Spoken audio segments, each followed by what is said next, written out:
이 분위기를 한 30분 동안만 계속 그대로 유지했으면 참 좋겠습니다.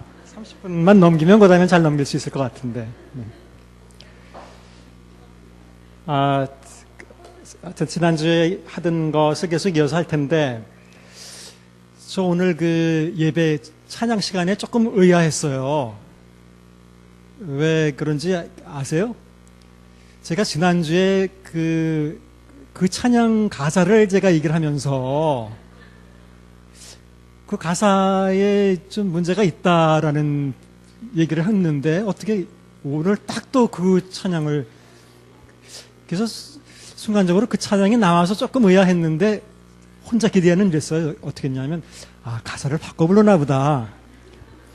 불같은 성령이라고 안 부르고, 뭐 뜨거운 불길로서 이런 표현을 안 쓰고 아마 바꾸려고, 그랬더니 똑같이 부르시더라고요. 그래서 아마 이 선곡한 분이 지난주 강의를 안 들으셨거나, 그때 졸았거나 그런 거 아닌가, 그런 생각이 들었습니다.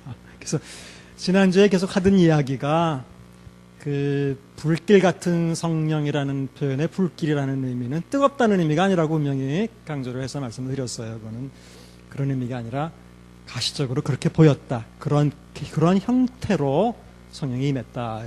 또 지난 학기에도 비둘기 같은 성령에도 그런 말씀 드렸죠. 우리 그 찬송가에도 그 비둘기 같이 온유한 뭐 성령 오셔서 뭐 이런 그 찬송이 있죠. 근데 비둘기 같이 성령이 임했다는 건 온유한 성령이 임했다는 표현이 절대로 아닌데, 그거는 비둘기 같은 형태로 임했다는 뜻이고, 모양이 그렇게 됐다는 뜻이고, 또 한편으로는 지난 학기에 말씀드렸지만 창세기 1장에 보면 성신이 수면을 운행하셨다라고 나와요. 그 수면이 운행하는 그런 모양이 비둘기 날아다니는 것 같은 그런 것과 다 연결되어서 어쨌든 형태를 얘기하는 것이지, 그것은 어떤 성격을 얘기하는 그런 게 아니라는 것을 여러분들이 아셔야 되니까. 하여튼 성경을 읽으실 때 우리가 전통적으로 가지고 있던 그냥 그 생각이 있으니까 그걸 그대로 적용시켜서 이렇게 읽지 마시고 좀 더 세밀하게 성경이 구체적으로 뭐라고 얘기하는지 확인하시면서 읽으셔야 돼요. 자, 지난주에 했던 이야기를 지금 계속 할 텐데, 지난주에 제가 이제 이런 헬라어를 하나 써놨었고, 어떻게 읽죠? 이거 읽을 수 있으시죠? 네, 글로사 이렇게 읽으시면 되는 거예요. 글로사. 자, 이 글로사라고 하는 단어는 기본적으로 두 가지 뜻이 있다고 말씀을 드렸어요. 그렇죠? 첫 번째는 혀, 그냥 우리가 말하는 이 실제적인 혀. 두 번째는 그렇죠, 언어예요. 그런데 지금 오순절 때 성령님한 사건을 다루고 있는데, 오순절 때의 모양으로도 혀 같은 게 갈라지더니 사람에게 내려앉더니 실제로 그 사람들이 하게 된 것도 말하게 된 것도 이런 어떤 언어를 말했다라고 얘기를 하고 있고, 이 언어를 사도행전 저자는 분명하게 두 번이나 걸쳐서 어떤 언어라고 말하냐면 어떤 지역 언어였었다. 그래서 헬라어로는 거기 여러분들 가지고 있는 프린트에 써 있는 대로 디알렉토스. 그래서 영어의 다이얼렉트하고 비슷하죠, 말이. 그래서 여러분들 성경에는 이걸 방언이라고 번역을 해놨죠. 이거를 방언이라고 번역했죠. 이 글로사를 방언이라고 번역한 게 아니라 바로 이 지역 언어라고 하는 이것을 방언이라고. 맞아요. 이게 지역 언어라는 뜻이니까 방언이라고 번역하는 것이 맞아요. 그러니까 여기서 말하는 방언이라는 단어는 여러분들이 고린도전서 12장부터 14장에 나오는 방언이라는 단어와는 본질적으로 헬라어로도 다른 단어고 내용으로도 다른 내용을 가진 것입니다. 이것은 실제의 지역 언어를 가리키는 거예요. 고린도전서에서 여러분들이 방언이라고 은사로서 방언이라고 등장할 때는 다 글로사예요. 이걸 다 고린도전서에서는 또 방언이라고 번역을 했어요. 그러니까 이제 여러분들이 이런 면에서 혼동이 될 수 있는 거예요. 어쨌든 일단은 여기만 집중을 하죠. 오순절 때 임한 소위 우리가 말하는 방언은 말 그대로 방언이 지역 언어였었다. 그건 언어였었다. 지역 언어였었다. 이렇게 이제 여러분들이 이해를 하셔야 돼요. 이거를 또 베드로가 설교한 내용을 보니까 선지자 누구를 인용했어요? 요엘을 인용해서 마지막 때 말세의 요엘을 읽어보니까 말세에 하나님께서 사람들에게 성령을 부어주시면 이런 현상이 나타날 것이다 했을 때 재밌게도 사람들이 예언을 할 것이다 라고 그걸 인용했죠. 네. 그런 걸 보니까 베드로나 요엘이나 이 사건을 요엘 선지자가 예언한 그 예언이 성취된 사건으로 이해하고 있는데 그 예언에는 방언을 말할 것이다 라는 표현이 써 있지 않고 예언을 말할 것이다 라고 써 있었어요. 그렇다면 이제 이렇게 정리를 해본다면 오순절 때 임한 소위 우리가 여태까지 알고 있던 방언이라는 표현으로 표현된 그것은 언어였었고 원래 낱말이 가지고 있던 뜻으로 이 언어는 누가가 분명히 거기서 두 번이나 언급한 대로 실제로 사람들이 사용하는 이해할 수 있는 지역 언어였었고 이것은 다른 편으로 본다면 소위 예언이라는 범주에 들어가는 하나의 이건 그 요엘 선지자의 어떤 말에 의하면 그런 언어였다. 이렇게 여러분들이 이해하시면 돼요. 이렇게 볼 때 벌써부터 이제 앞으로 우리가 이걸 비교하겠지만 고린도전서 또는 요즘 흔히 우리가 말하고 있는 방언이라는 것과는 굉장히 차이가 있는 그런 거예요. 그래서 또 지난주에 제가 이 성경에 예언이라는 단어가 많이 나오는데 너희는 방언보다는 뭐 예언을 하기를 뭐 더 힘쓰라라든지 이런 말이 많이 나오는데 예언이라는 것은 꼭 미래에 대해서 어떤 것을 얘기하는 것을 예언이라고 하지 않는다라고 제가 말씀드렸어요. 미래에 대해서만 얘기하는 걸 예언이라고 하지 않아요. 꼭 무슨 점치듯이 미래에 어떻게 될 것이다 이것만을 그것도 예언의 범주에 들어가는 그렇지만 그래서 이 예자를 미리 본다는 예자를 어떤 사람은 안 쓰고 예금한다. 그러니까 하나님의 말씀을 맡은 자가 하나님의 말씀을 맡아서 얘기한다 이런 뜻으로 말씀하시고 일종의 이건 대언이지 대언 그리고 예언자는 일종의 대언자죠. 그래서 뭐 영어로서는 뭐 그런 말장난을 해요. foretell이냐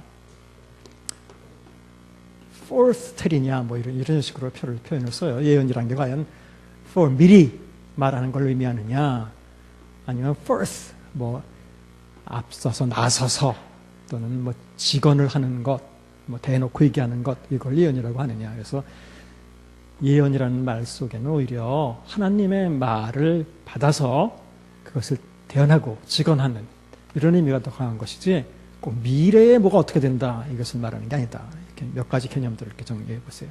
그래서 자 이제 이런 얘기를 드렸고 그 다음에 이제 오순절 사건이나 사도행전의 많은 사건들은 일회적인 사건이기 때문에 그런 성격을 가진 사건이기 때문에 이것을 현대 우리에게 적용시키는 데는 한계가 있다, 문제가 있다 이런 말씀을 드린 적이 있어요. 근데 자 오순절 사건은 물론 이례적이죠.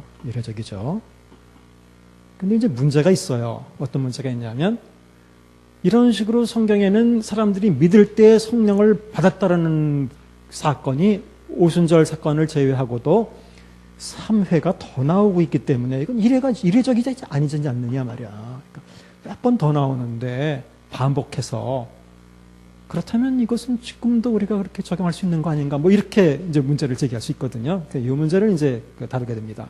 그리고 아까 그 오순절 거룩한 성령께서 하는 그 찬양에서 잘못된 부분은 불같은 성령 그것만 잘못된 게 아니라 불같은 성령 임하셔서 우리에게 충만한 은혜 줍소서 이렇게 나오잖아요.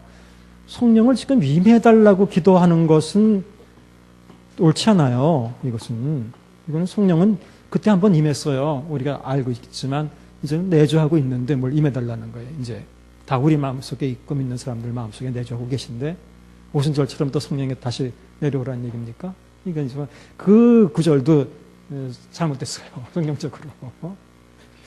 그러니까 다음에 또 부르신다면 고쳐서 부르시든지 자, 이렇게 보시고 자 그렇다면 지난번에 나눠드렸던 그 프린트물에서 그 다음 사건을 이어서 한번 보도록 하죠.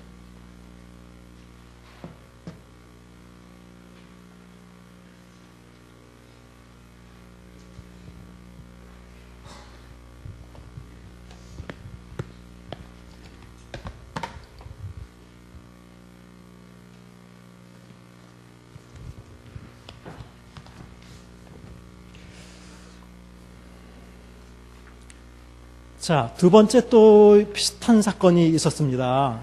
그것은 사마리아, 여러분 그 프린터물 두 번째 페이지. 사마리아에서 빌립이 그 선포한 사건이에요. 이 사건을 먼저 보죠. 빌립이 8장에 보면, 8장 5절부터 보면,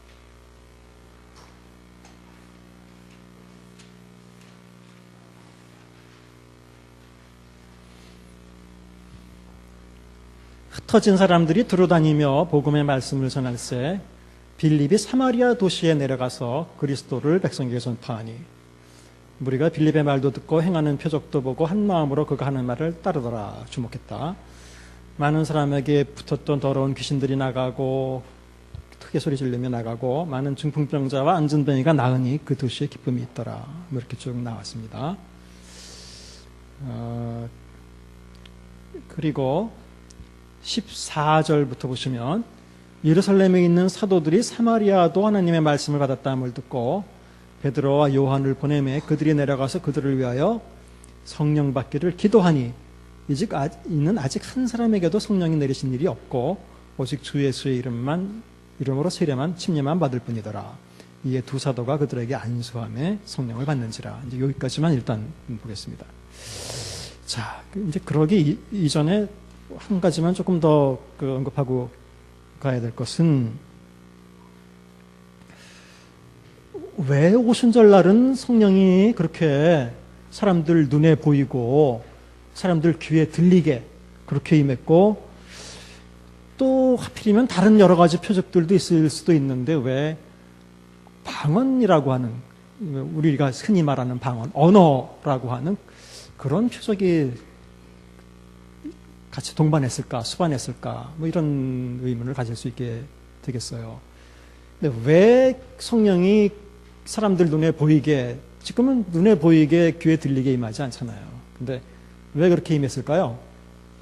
이게 굉장히 사실 단순한 질문이에요. 성경에 답은 없어요. 없지만 그냥 단순하게 생각해 보면 돼요. 자, 약속하신 것이 오실 때까지 기다리라고 분명히 그 전에 그랬어요. 사람들은 기다리고 있어, 약속하신 것이 오실 때까지. 그런데 만일 여러분들이 처음에 믿을 때에 우리는 지금 성령이 내주하시고 또 믿을 때에 그렇게 성령이 소리를 내고 모양이 보이고 임하는 게 아니기 때문에 몰라요. 그건 요한복음에 나오는 바람이 임으로 불며 어디서 와서 들어가는지 알지 못하는 것처럼 성령으로 난 사람들도 이런 그 말씀에 더 가까워요. 우리가 믿는 상태는. 근데 왜 처음에 성령은 그렇게 소리를 내고 모양을 가지고 임했을까? 그것은 자 120명이 모여 있습니다. 성령을 기다리면서. 근데 만약 우리처럼 성령이 임했다라고 한번 상상을 해보세요. 성령이 언제 임했는지 알아요? 임했는지 안 임했는지를 알아요? 모르잖아요. 당연히 모르죠. 어떻게 합니까? 처음 오는 건데, 처음 임하시는 건데. 그러니까 이것은 소위 공식적으로, 사람들 공식적으로 또는 객관적으로 사람들에게 뭔가 성령이 임했다는, 그래서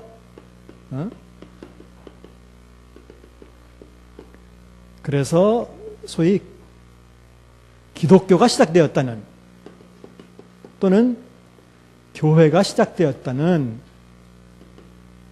공식적이고 객관적인 표시가 있어야 돼요. 사람 눈에 띄게 임해야 이제부터 뭐가 임했구나.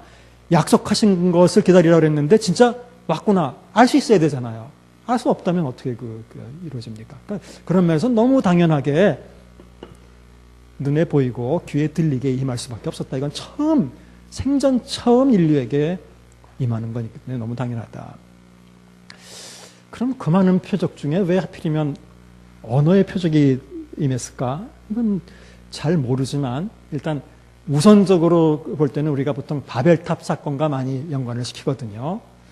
자, 사람들이 죄를 지어서 바벨탑 짓는 것을 하나님이 방해하시기 위해서, 그만두게 하기 위해서 사람들의 언어를 흩으셨죠?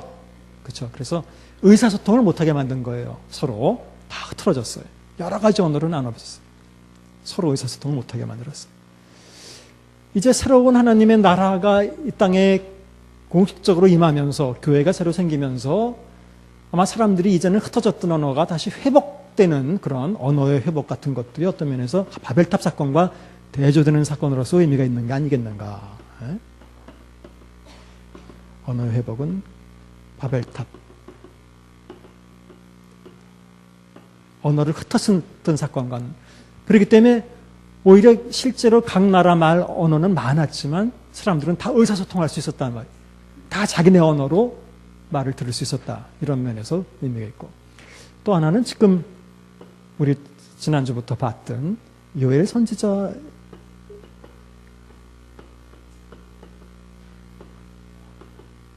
자, 분명히 요엘 선지자의 말씀을 바디로도 인용했지만 요엘 선지자의 말에 따르면 내가 말세에 남정과 여종에게 내 신을 부어주리니 그 다음에 뭐 하겠느냐? 뭐 하겠어?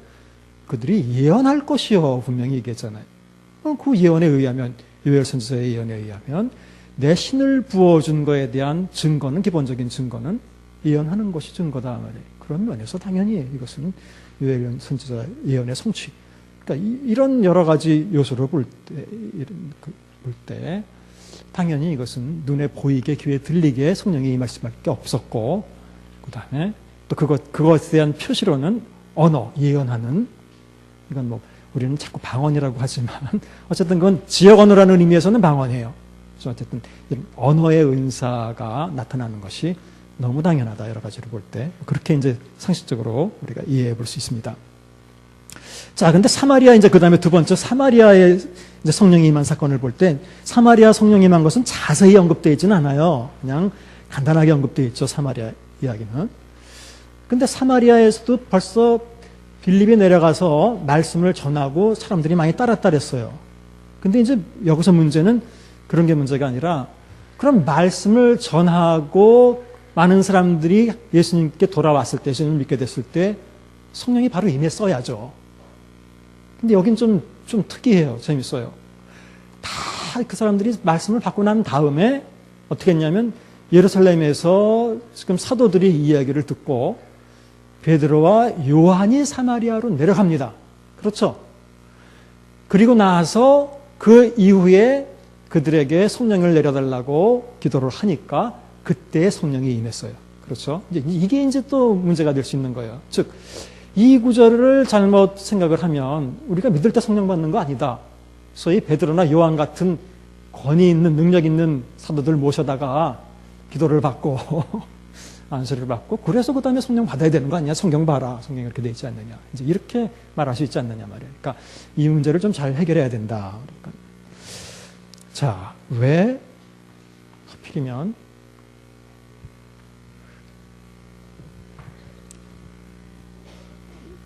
지난주부터도 계속해서 오늘 또 그 문제에도 그런 얘기가 나왔고, 우리는 이제 유대인 교회와 이방인 교회의 일치 이런 얘기들을 몇 번 했는데, 이제 이런 상황을 잘 아셔야 돼요. 자, 최초의 기독교인들은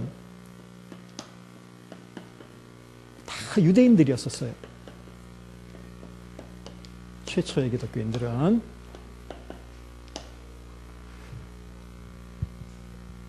여러분들 그 5,000명이 처음에 3,000명이 믿게 되고 그랬는데, 거기 각지에서 온 사람들이 나왔는데, 보시면, 여러분들 2장 10절에 보시면 사도행전 어떤 말이 있냐면, 부르기아, 밤빌리아 뭐 이렇게 쭉 와서 곧 유대인과 유대교에 들어온 사람들과 이렇게 나왔죠.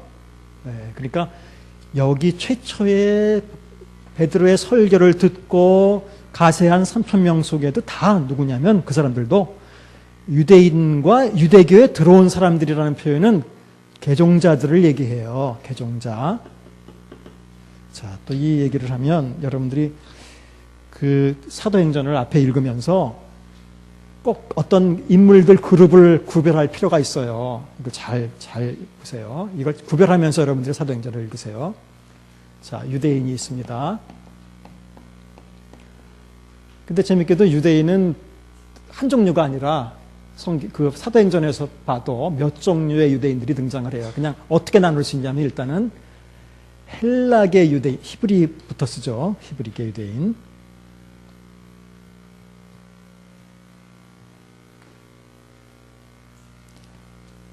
어디 나오죠, 이게? 과부들이 구제에서 빠지는데 헬라파 과부가 있고 히브리파 과부, 나오죠, 성경에? 그래서 히브리계 유대인이 있고 헬라계 유대인이 있어요. 그 다음에 지금 언급한 실제로 혈통은 유대인이 아니지만 유대교로 개종한 개종자들이 있어요. 이 개종자들도 다 실제로 유대인에 들어가요. 여기는 완전히 이 사람들은 유대인처럼 할례도 다 하고 다 제사 제물도 드리고 다 하는 사람들이에요. 그러니까 원래 이방인 출신이지만 유대교로 개종해서 사는 사람들에게 이건 유대인으로 인정되었었어요. 그러니까 유대인이에요, 이 사람들은. 공식적으로 말할 땐 유대인이에요. 그 다음에 여기 중간에 어중간하게 낀 사람들이 누구냐면 고넬료 같은 사람들인데 사실은 고넬료는 이방인이지만 거기 보면 하나님 경외자라고 나와요. 하나님을 경외하는 사람들.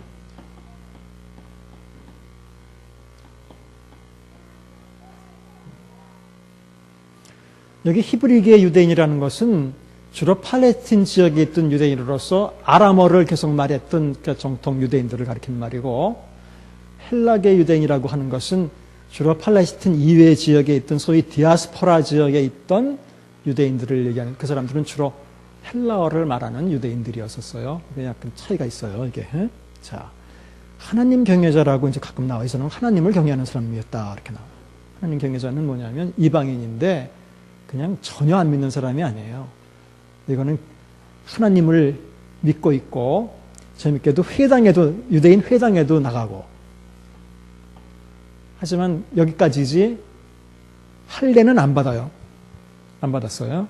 그 다음에 성전에 가서 제사 드리는 거 이런 건 안 해요. 그러니까 어떻게 보면 유대인은 아니에요. 이방인으로서 유대인처럼 행동하는, 유대인 개종자는 아니지만 역시 유대교에 계속해서 관심이 있는 그런 사람을 가리키는 말입니다. 하나님 경외자. 그 다음에 소위 말 그대로 순수한 이방인이 있고, 여기는 그냥 아예 아무것도 하나님도 안 믿고 아무것도 안 믿는 이방인이 있고, 그 다음에 사마리아인이라고 하는 아주 독특한, 사마리아인은 이방인도 아니고 하나님 경외자도 아니고 애매하죠.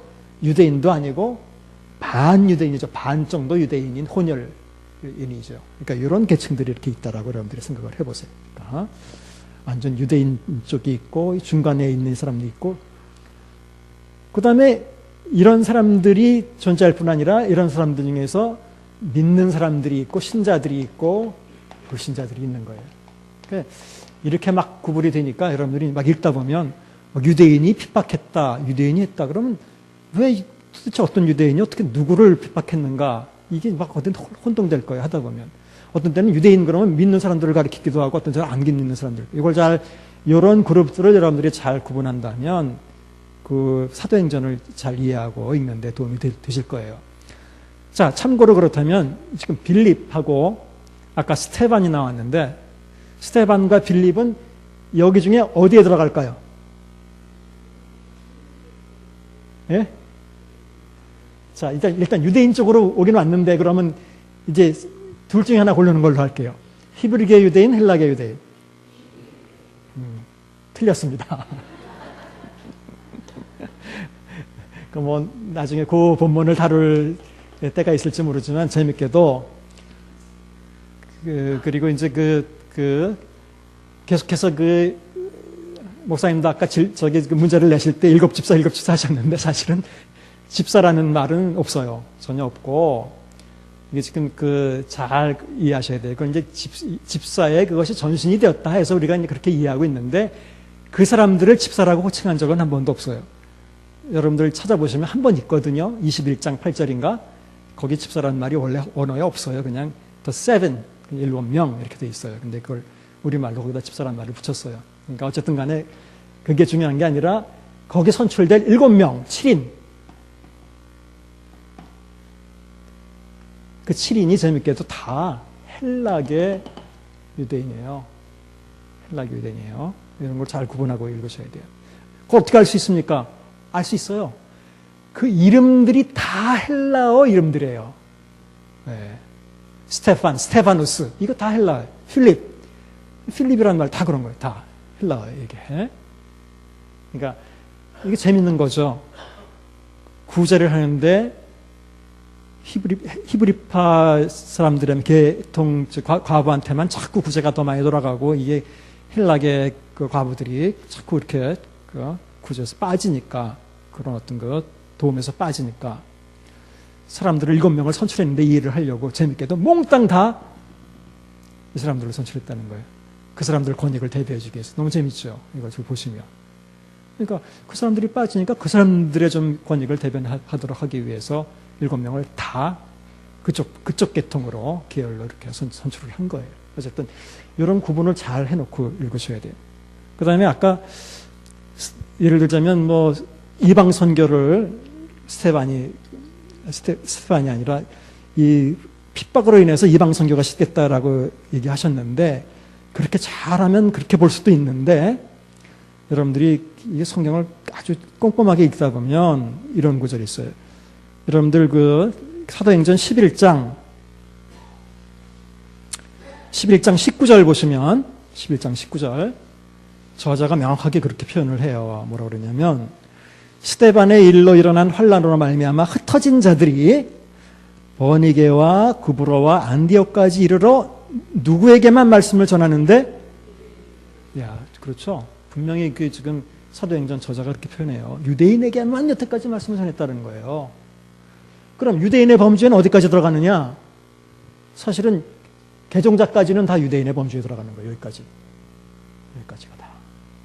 그러니까 여태까지는 헬라계 유대인에게 복음을 전했던 개종자에게 전했던 유대인들에게 전했다는 거예요. 이게.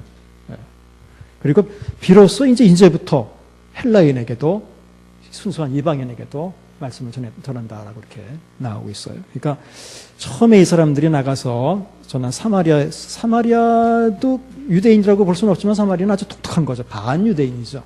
완전히 이방인이라고 말할 수 없죠. 어쨌든 이런 그 사람들의 구분들을 좀 이렇게 보면서 여러분들이 읽으시면 조금 더 도움이 됩니다. 어쨌든 지금 이제 어떤 얘기를 하려고 했었냐면 사마리아가 말씀을 받았는데 복음을 받았는데 성령이 바로 임하지 않고 나중에 가서 그것도 베드로와 요한이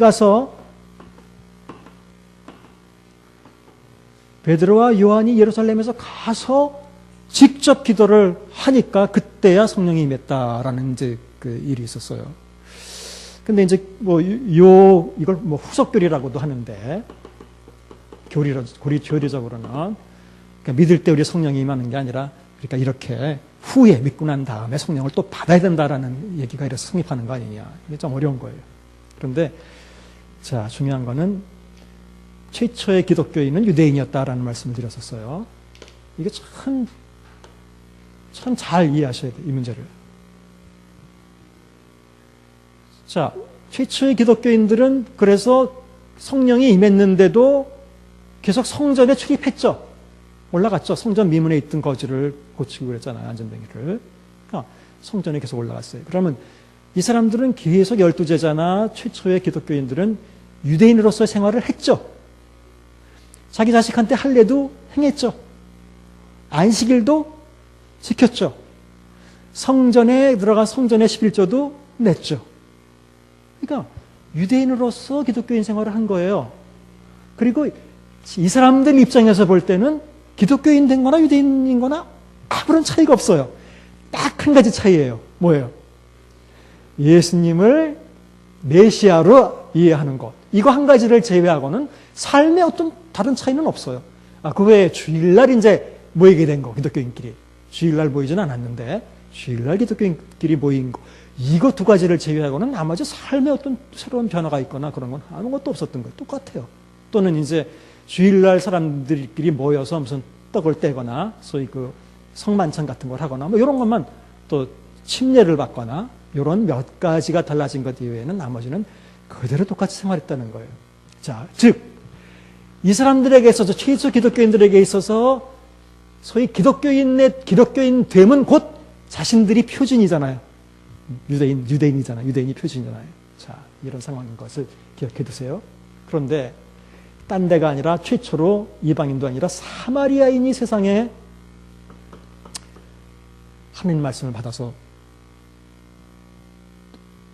변화됐어요. 만일 베드로와 요한의 관여 없이 이 사람들이 기독교 믿었을 때 성령이 막 임했다고 한번 칩시다. 얘들처럼. 자, 이 유대인 기독교인들, 소위 최초의 우리 초대교회에 있었던 그 뭐 120분들이라든지 아니면 3,000명이라든지 뭐 또는 12제자라든지 이 사람들이 사마리아인들을 과연 자기네들하고 똑같은 기독교를 인정할 수 있었겠느냐라고 한번 생각해 보세요. 받아들일 수 있을까요? 아, 이거 쉬운 거 아니에요. 정말 지금 평소에 좋은 감정을 가지고 있어도 이게 쉬운 게 아닐 텐데 자기네들이 기준이기 때문에 이건 평소에 사마리아인 그러면 뭐 이방인보다도 더 나쁜 개처럼 취급을 했잖아요. 그런 상황인데 어떻게 사마리아인들이 성령을 받았다고 그래서 잘 됐다 박수 쳐주고 너희나 우리나 뭐 똑같네 이렇게 절대로 인정할 수 없어요. 유대인들은 그러지 않아도 선민의식이 있는 사람들이기 때문에 절대로 안 돼요. 그래서 하나님이 이런 문제를 해결하기 위해서 어떻게 보면 그러니까 저는 그렇게 표현해요. 만일 베드로와 요한이 가서 베드로와 요한의 입회하에 성령이 임하지 않고 자기네들 믿을 때 그냥 만들어 성령이 임했다면 아마 저는 그렇게 얘기를 하는데 현대 오늘날 기독교는 큰 그 교단으로 갈라져서 사마리아의 계통의 기독교와 예루살렘에서 나온 예루살렘 계통의 기독교로 아마 나눠져 있을 거다라는 거예요. 예, 하나님 입장에서는 그렇게 할 수 없잖아요. 얘네들도 똑같은 기독교이기 때문에 방법은 없잖아요. 방법이 뭐냐? 방법은 없어요. 결국은 베드로와 요한을 보내서 베드로와 요한 그러면 이 사도들의 무리, 이 유대인 기독교들의 무리를 대표하는 대표자라는 점에서 아무도 이의를 제기할 수 없죠. 그렇죠? 그래서 이 두 사람이 대표로 내려갔어요. 이 사람들이 기도할 때 이 사람들이 보는 데서 성령이 임하는 거예요. 즉 공인, 입회하에 공인을 받을 수 있는 거죠. 공인 인증을 하는 거예요. 이게 지금 베드로와 요한이 일종의. 그렇게 하지 않는 한은 사마리아인 기독교가 동일하게 유대인 기독교와 동일하게 인정받을 방법이 없어요. 솔직히 없어요. 그런데 아마 여러분들이 생각해봐도 없을 거예요. 그런 면에서 이때는 최초로 사마리아라고 하는 데에 기독교가 이제 생긴 거기 때문에 이때는 베드로와 요한의 입회를 요구했고 또 베드로와 요한의 권위하에 또는 입회하에 공적으로 또는 객관적으로 성령이 임할 수밖에 없었다. 이때도 아마 성경에 자세하게 나오진 않았지만 오순절 때 성령이 임한 것처럼 가시적이고 가청적으로 성령이 임했다고 보는 게 좋겠어요. 왜냐하면 그렇지 않으면 성령이 임했다는 걸 알 방법이 없거든요. 그러니까 그렇게 아마 똑같이 임했을 가능성이 많다. 그리고 똑같이 임하지 않으면 하나님이 차별 대우하는 거죠. 그리고 보세요. 차별 대우를 하나님이 차별 대우하는 게 아니라 결국은 이 사람들이 얘네들은 예언도 안 하네. 하늘 때. 뭐 보이는 것만 보이지 바람 소리는 안 들리네. 그러면 그걸 어떻게 자기네들하고 똑같다고 인정을 하겠어요? 인정 못하죠. 똑같이 임해야 인정하죠. 똑같이 임했다는 걸 엿볼 수 있는 것은 이제 그 다음 오히려 고넬료 사건을 통해서 더 확실하게 우리는 알 수 있어요. 자, 일단 사마리아 사건 한번 정리를 해보면서 첫 번째 사마리아 사건도 타인이 알 수 있도록 임했다. 왜냐하면 그 밑에 보면 시몬이 18절에 보면 사도들의 안수로 성령 받는 것을 보고 돈을 보았다 그랬어요. 봤다고. 사람들이 볼 수 있게 임했다는 얘기예요. 보고 돈을 들여. 여러분들 그 영어에도 그 시몬이라고 하는 그 단어가 있죠. 시몬에다가 Y 붙여서 시몬이. 이게 성직매매라는 뜻이에요. 여기서 나온 거예요. 여기 사이먼, 이게 시몬이 이거 성령 받는 걸 보고 자기가 돈 주고 자기도 사고 싶다 이렇게 여기서 나왔어요. 어쨌든 간에 봤다, 볼 수 있게 임했단 말이에요. 똑같이. 그러니까 아마 이걸 이렇게 볼 때 이것은 최초의 오순절날 성령 임한 거랑 똑같다라고. 그 다음에 두 번째 첫 번째 예루살렘에 성령이 임할 때도 사도들이 함께 있었지만 바로 그 예루살렘에서 베드로와 요한, 사도 중에 가장 대표인 베드로와 요한이 파견되었다. 이것은 이 사람들은 자신들이 최초의 성령의 임함을 경험했던 사람들이고 그 다음에 유대교 기독교의, 유대인 기독교의 대표자고 그러니까 두 가지 면에서 다 증인이 될 수 있었던 거예요. 그러니까 사마리아에 임한 성령도 똑같다는 것을 우리가 경험한 것과 똑같다는 걸 확인할 수 있는 사람이고 또 대표가 될 수 있는 사람이고 그래서 그들이 기도해서 성령이 임했습니다. 방언에 대한 언급은 없지만 아마 우리가 이제 언어를 말했다고 보는 것이 아마 앞뒤 문맥으로 볼 때는 타당하다 이렇게 볼 수 있습니다. 그 다음에 이제 진짜 이방인인 이건 이제 이방인이라고 그러지만 어떤 이방인인가 하나님 경외자예요. 지금 하나님을 아예 안 믿는 사람이 아니라 하나님은 믿고 있되 그리스도는 아직 믿지 않는, 알지 못하는 그런 사람들을 얘기합니다. 그래서 거긴 길게 얘기가 나오는데 그만큼 성경이 중요하게 이 문제를 다루고 있는 겁니다. 아까 목사님도 잠깐 언급했지만 이건 이제 이방에게로 기독교가 전파되는 아주 중요한 어떤 계기가 되는. 자 10장에 여러분들 사도행전 10장을 좀 넘겨보시면 10장에 보시면 가이사랴에 고넬료라고 하는 사람이 있으니 이달리아 백부장이다. 가이사랴 일단 이방 지역이죠. 그가 경건하여 온 집안과 더불어 하나님을 경외하며란 말이 나왔죠. 네, 이게 하나님 경외죠. 이게 영어로도 이게 용어예요, 용어. 영어로도 God fearer라고 그 표현해요. 용어예요. 하나님 경외자라는 건 바로 이방인 중에 유대교를 믿던 사람이에요. 하지만 개종은 안 했던 사람을 얘기하는 거예요. 그래서 경건에서 온 집안과 더불어 하나님을 경외하여 백성을 많이 자선을 행하고 하나님과 항상 기도하더니 자 이게 참 진짜 이거 유대교에 충실한 사람이 있죠. 유대교에 개종은 안 했지만 왜냐하면 여러분들 지난 학기에 우리 마태복음 할 때 유대인의 경건의 세 가지 대표적인 그 모습이 뭐였었어요? 네, 기억하세요? 자선, 금식, 기도. 네, 맞습니다.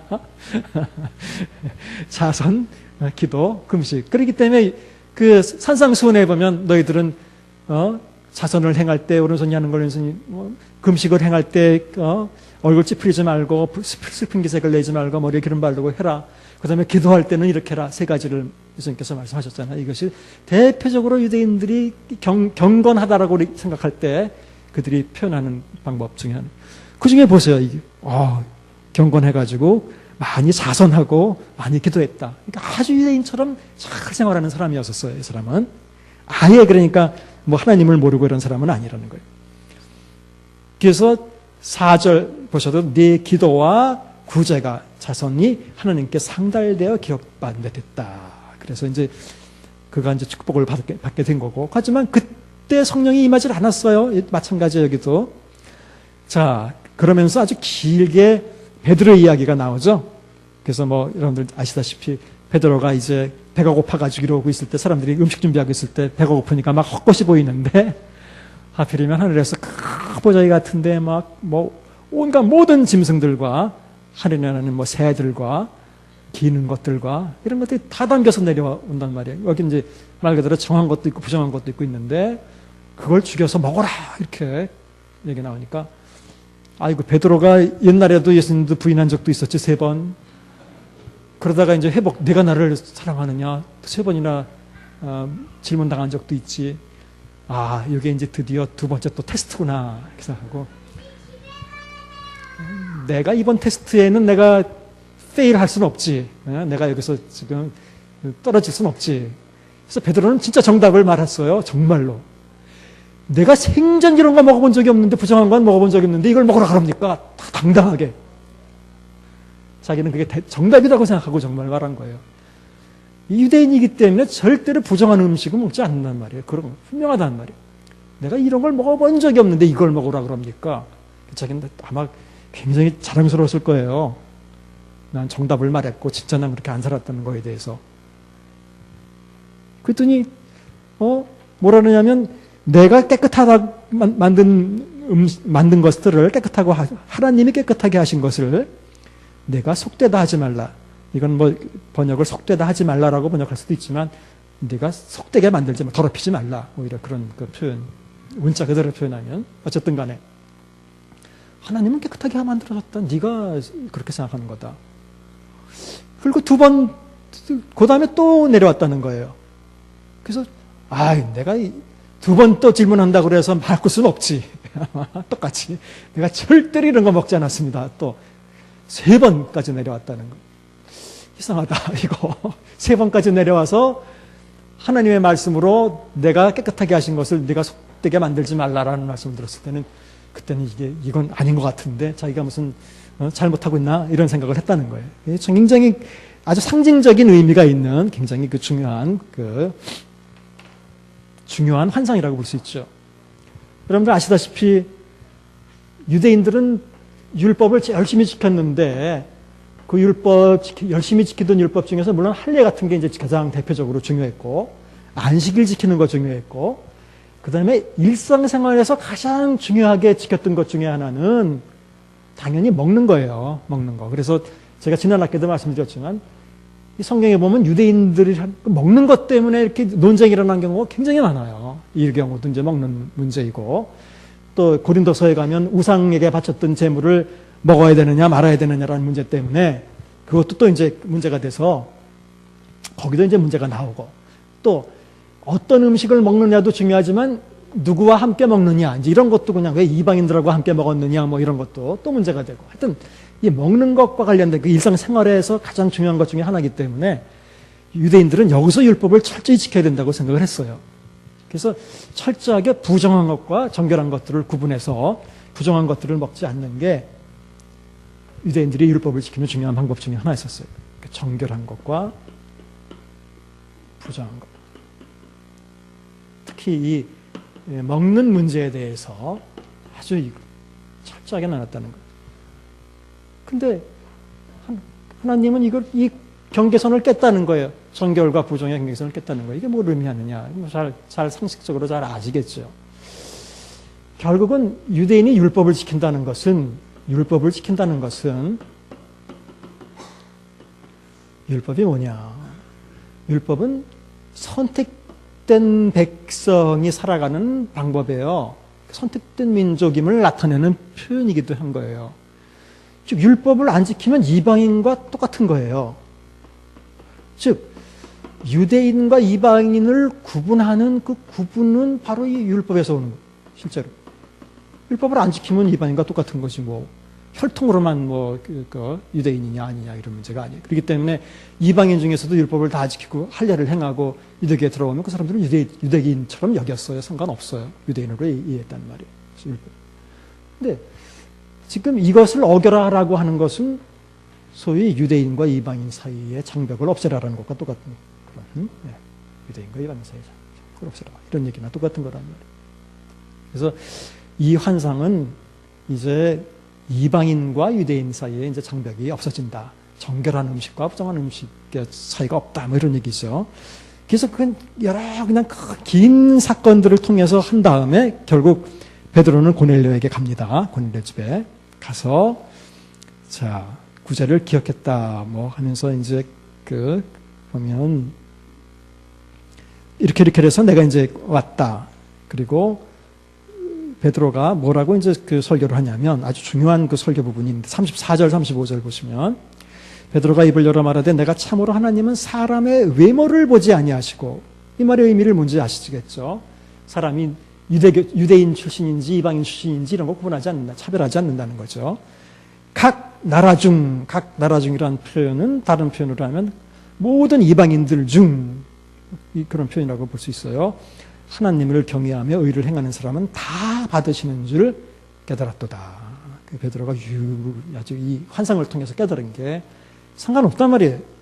뭐 유대인이냐 이방인이냐 이런 것과 상관없이 어떤 나라 사람들이건 간에 외모를 판단하는 게 아니라 하나님을 경외하고 또 의를 행하는 사람들은 다 하나님께서 받으신다. 그러면서 만유의 주 되신 이 표현도 의미가 있는 거예요. 유대인의 주님이 아니라 만유의 주다. 모든 사람들의 주고 모든 이의 주고 모든 것의 주 되신 예수 그리스도로 말미암아 화평의 복음을 전했다. 유대인과 이방인 사이에도 화평의 복음을 전했다 하면서 쭉 말씀을 전했어요. 말씀을 쭉 전하고 나니까 44절 쭉 넘어가서 베드로가 이 말을 할 때 성령의 말씀 듣는 모든 사람에게 내려오시니 베드로와 함께 온 할례 받은 신자들이 이방인들에게도 우리말에도 이방인들에게도가 있지만 원래 헬라어에도 있어요. 카이 에피타 에스네.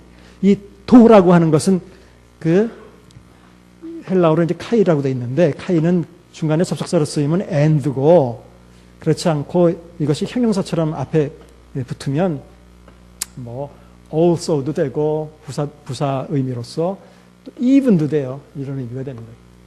헬라어에 이게 들어있어요. 아니 이방인들에게조차도 에게도 성령을 부어줬다라는 것을 드디어 알게 되는 겁니다. 이방인들에게도 성령을 부어주는 걸 보고 놀랬단 말이에요. 이게 아니 세상에 이방인들에게도 성령을 부어주시다니. 자, 그럼 어떻게 알았느냐 성령 부어주신 걸. 46절 이는 뭐를 말하며 여기서 방언은 글로사예요. 여기서 방언이라고 번역해서 그렇지 글로사예요. 언어를 말하며 글로사. 글로사예요. 언어를 말하며. 그러니까 이 오순절 때 임했던 그것과 당연히 똑같다고 봐야 되는 거예요. 자, 방언을 말하면 하나님 높임을 똑같이 하나님을 높였어요. 똑같아요. 자, 47절. 이에 베드로가 이르되 이 사람들이 우리와 같이, 우리가 한 것과 똑같이, just as, 우리가 한 것과 똑같이 성령을 받았으니 누가 능히 물로 침례 베품을 금하리요 하고 침례를 베풀었다 말이에요. 우리와 똑같이 성령이 임했다는 거예요. 굉장히 중요한 사건. 아니나 다를까 이게 문제가 돼요. 문제가 됐어요. 11장에 넘어가니까 이 사건이 굉장히 길게 지금 기록이 되어 있는 거예요.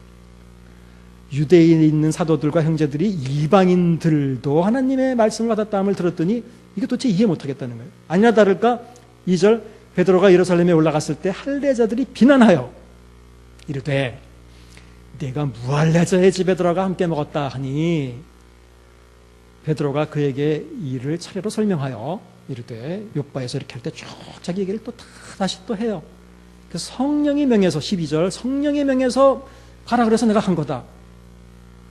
그래서 쭉 할 때 15절 내가 말을 시작할 때에 성령이 그들에게 임하시기를 어떻게 했냐면 처음 우리에게 하신 것과 같이 허스펠 카이 FF만 그래서 처음 우리에게 하신 것과 똑같이 임했다. 똑같이 임했다고 분명히 얘기했어요. 그럼 여긴 자세히 설명이 안 됐지만 가시적 가청적으로 임했을 것이고 여기 뭐 언어를 말했다니까 그 말이 맞죠. 똑같이 임하지 않으면 문제가 되죠. 네. 그래서 17절 그런즉 하나님이 누가 준 게 아니라 하나님이 우리가 주 예수 그리스도를 믿을 때에 주신 것과 같은 그러니까 같은 선물을 the same gift인데 the same이라고 되어 있는 이 센이라고 하는 헬라어는 같은이라고 하는 헬라어는 그런 의미예요. 그러니까 수나 양이나 크기나 성격에 의해서 동일한 이런 면에서 다 동일한 것을 표현할 때 쓰는 말이에요. 그러니까 크기나 수나 양이나 성격이 동일한 선물을 그들에게 주셨으니 하나님이 주셨는데 내가 누구길래 하나님을 맡겠느냐. 18절 다른 사람이 이런 말을 했으면 사람들이 막 반발을 할 텐데 베드로가 이런 말을 하니까 할 말이 없어요. 잠잠하여 하나님께 영광을 돌리되 그러면 하나님께서 이방인에게도 생명 얻는 회개를 주셨다. 이렇게 이제 결론을 내린 거예요. 아무 말을 못 하는 거예요. 이건 왜냐하면 베드로가 얘기를 하니까. 즉 이제 똑같아요. 아까 사마리아의 성령의 만큼과 똑같아요. 자, 이때는 왜 꼭 베드로가 가서 무슨 뭐 복음을 전하고 그래야만 성령이 임하느냐. 마찬가지예요. 이건 최초로 소위 이방인이라고 하는 그룹에 있는 사람들에게 복음이 전해진 사건이기 때문에 보세요. 베드로가 가서 전했는데도 벌써 문제가 되잖아요. 안에서.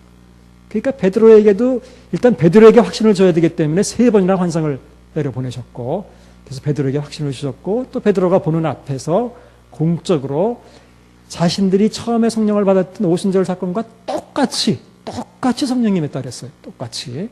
차이가 나면 안 되죠. 차이가 나면 차별되고 받는 거죠. 잘못하면. 그래서 역시 하나님은 이방인에게도 같은 기독교 운동을 지속하게 하시기 위해서 또 유대인에게 똑같은 기독교를 인정받게 하기 위해서 베드로를 보내서 베드로의 입회하에 똑같이 성령이 임해갑니다. 그래서 여기서 방언이라고 번역된 이 글로사는 그냥 언어로 번역하는 게 더 낫겠고, 제가 볼 때는 일관성 있게 이것은 당연히 이때도 오순절 때 임했던 지역 언어로 임했다고 보는 게 좋습니다. 왜냐하면 여기서 나오는 언어라고 할 때 누가 뭐 통역하는 사가 있었다라고 뭐 나오지 않고 전혀 그런 언급 없어요. 그리고 오순절 때와 똑같이 성령이 임했다, 똑같은 방법으로 임했다라고 나오기 때문에 그렇게 볼 수 있습니다. 자, 이렇게 볼 때에 나머지 사건도 똑같은데, 이런 일들 때문에 지금도 우리가 믿을 때 성령을 받는 게 아니라, 믿을 때 성령 받는 게 아니라 나중에 뭐 위대한 목회자를 데려다가 또는 위대한 선지자를 데려다가 안수받고 또는 기도하고 뭐 그래서 성령을 또 받아야 된다, 그런 얘기를 하는 것은 지금하고는 상관없는, 이건 최초로 사마리아인들에게 전파될 때, 최초로 이방인들에게 전파될 때, 이런 어떤 대표적인 사건 때만 이런 식으로 성령이 임했다라고 볼 수 있어요. 그 외에 중간중간에 사람들이 믿었다는 얘기 많이 나오거든요.